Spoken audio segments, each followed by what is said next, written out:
আসসালামু আলাইকুম। Good morning DXN, আমার প্রাণ প্রিয় সকল লিডারগণ এবং বিজনেস পার্টনার। এটা আমার বোনাস পিভির প্রোডাক্ট, যেটা আমি বোনাস পিভি কোয়ালিফাই করছি। তো আসলে বিজনেসটা এমনই বিজনেস যেখানে আপনি আপনার নিজেরই প্রোডাক্ট যদি না নেন, না ইউজ করেন, তাহলে তো আপনার আন্ডারে বিজনেসের কোনো মজাই পাবেন না। বিজনেস করতে হলে আসলে কম বেশি আপনার প্রোডাক্ট কিনতে হবে। আপনার মান্থলি যে প্রোডাক্টগুলো লাগবে সেগুলো অবশ্যই কিনতে হবে। যদিও আমি এখানে দেখেন, আমি কিন্তু এখানে যে পেস্টগুলো আনছি, যেই আনছি, স্পেরোলোনাটা শুধু আমি ব্যবহার করছি, বাকিগুলো কিন্তু আমি সেল করছি। কিন্তু দেখেন, বিজনেসের কাজ কিন্তু আমার যে পিভি কোয়ালিফাই করার দরকার সেটা কিন্তু আমি সৌদি আরব থেকে করলাম। তাহলে বিজনেস যেহেতু আমরা করব বা আমরা করার সিদ্ধান্ত নিয়েছি, তাহলে আমার অবশ্যই এমন প্রোডাক্ট নিতেই হবে। প্রিয় পার্টনারগণ, আপনারা অনেকেই হয়তো ভুল বোঝেন, অনেকেই হয়তো ভুল চিন্তাভাবনা করেন, যে কারণে আপনারা পিছিয়ে যান। কিন্তু না, দেখেন, এখানে এমনই বিজনেস, হয়তো আপনি চিন্তা করছেন যে আমি শুয়ে শুয়ে বসে বসে আমি সব পেয়ে যাব, কিন্তু না, এটা কি কেউ পাবেন? কেউ পাবেন না। আপনি এখানে যে সময়টা ব্যয় করছেন, আপনি চাকরির মাঝে, অফিসের মাঝে, অথবা বেকার অবস্থায়, কিন্তু আপনি যদি চাকরি করেন, ওকে, আপনার কি কোনো প্রবলেম হচ্ছে? না।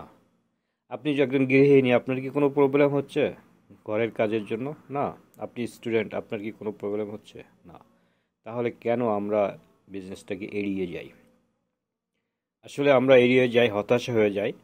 কেউ আগে উঠে চলে যাচ্ছে, কেউ বিজনেস করে তাড়াতাড়ি স্টার্ট হয়ে যাচ্ছে, কেউ চিন্তা করে যে আমার লিডার আমাকে দেখলো না, কেউ চিন্তা করে আমার লিডার আমার পিছনে একটু হেল্প করলো না। কিন্তু হেল্পটা কি, এটা বুঝতে হবে আপনাদেরও। বিজনেসটা, আপনি যখন জয়েন্ট হয়েছেন এই বিজনেসে, তখন কিন্তু আপনি একজন 6% আসছেন। আপনার বিজনেসে যখন জয়েন্ট হয়েছেন, এখানে বিজনেসের পলিসি আপনি জানছেন, মিটিংয়ে জয়েন্ট হয়েছেন, বুঝতে পারছেন, জানছেন, সেভাবে অগ্রসর হয়েছেন। কিন্তু আপনি যদি হতাশ হয়ে যান যে না, আমার বিজনেস পার্টনার এখানে আমাকে একটু হেল্প করছে না, তাহলে কি হবে? কখনোই না। এই জন্য অবশ্যই আমরা আমাদের দিক থেকে চেষ্টা করে যাব। আমার বিজনেস আমি করব, আমার বেনিফিট আমি নিব। ডিএক্সএনে আমরা এতটুকুই একজন আরেকজনকে হেল্প করতে পারি, সঠিক পরামর্শ দিতে পারি, এটাই।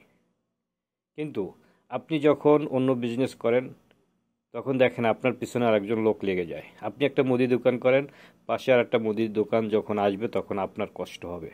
বা আপনি চিন্তা করবেন যে আমার এই বিজনেসটা করতেছিলাম ভালোই, কিন্তু আরেকজন এসে দোকান দিল, তার মানে আমার বিজনেসটা কমে গেল। কিন্তু না, আপনার রিজিকে যতটুকু আছে ততটুকুই আছে, আপনার এটা মানতে হবে। তাহলে আপনি একজন সফল ব্যক্তি হিসাবে পরিচিত হবেন। আল্লাহ পাক আমাকে যতটুকু দিয়েছেন আমি তা নিয়ে সন্তুষ্ট, আলহামদুলিল্লাহ। আমি কারোর উপর কোনো অভিযোগ করি না, কারোর উপর কোনো রাগ করি না। তো এই জন্য